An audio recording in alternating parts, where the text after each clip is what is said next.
going on, everybody? Coach Gamble back with another installment of our memory verse. This one is for 10th and 11th grade. Luke 19 and 41. It says, "Now as he drew near, he saw the city and wept over it." So I want you to picture this as we talked about in class. Jesus is looking over the city of Jerusalem, and he's seeing the comings and goings of the people. And as we talked about in class, as we discussed the Beatitudes, Jesus begins to weep for the city. It's a little different than just crying. He's weeping for the city. Why is he weeping? Well, he sees the spiritual condition of the people. He sees you got some people on this side who are following the laws of Moses and the Torah and the Pentateuch and the Ten Commandments, and they're doing everything, but their hearts are far from him. Like they don't desire to really know him. They're just following the law. And you got some people who are just disregarding the law and could care less about the law, just doing whatever they want to do. And Jesus said, I'm mourning, like the Beatitudes say, I'm mourning, I'm weeping, I'm sad over the condition of the people. I am the Savior of the world, and they don't get it. And it's a sad thing. Now understand why he's weeping. He's not looking at us with this arrogant mindset saying, they don't get it, you just go to hell and whatever, it doesn't matter. No, he said, my love for you is so great, I don't want to see you hurt yourself. I don't want to see you separated from me. I came from heaven down to earth to reconnect with mankind in a prolific way, and some of you are not getting it. And it's saddening to say. You know, I think it's a pretty honorable and special thing to have a Savior who can sympathize with us and loves us to the point of tears. That when we are choosing other things over him, he weeps. When we worship other things than him, it saddens him.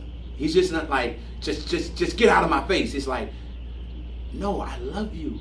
Come back to this place of worshiping me and stay right here at my feet. Reminds me of the story of these two women who one was worshiping him at his feet, and one was diligently working, trying to take care of chores around the house because people were coming over. And the one who was doing all the work looked and said, Jesus, will you tell her to get up and help me? And Jesus says, you know what? The things that you're doing, they're important. But the thing that she's doing is most important. She's reverencing me. She's worshiping me. She's honoring me like I'm first in her life. I'm not negating the things that you're doing. All of those things are important. But you can't make those things more important than me. I mean, we do that all the time. We make sports and relationships. We make our swag. We make our clothes, our shoe game. We make all of these things so important. Doing well in the game, getting a scholarship. Those things are important. I mean, you're talking to a coach here. Those things are important. But are they more important than our relationship with Christ? Those things make Christ weep and make him sad when he sees that we love other things more than we love him. It's a very simple verse. It's not very hard to understand. Of course, you're going to have to memorize it and explain it. But I want you to stop for a moment and say, do I love basketball more than I love Christ? Do I have goals and aspirations that are bigger than my heart's desire for Christ? If so, I need to work on that.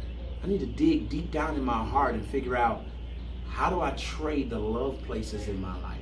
How do I make him number one? I know it's going to challenge you. It continues to challenge me every day. I have beautiful children, but I can't love my children more than I love Christ. I have a wife for 15 years, but I can't love my wife more than I love Christ.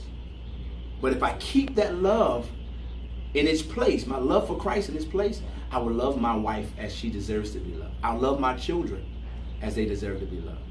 It kind of has that circular flow, that if the first thing is taken care of, everything else is connected and well taken care of.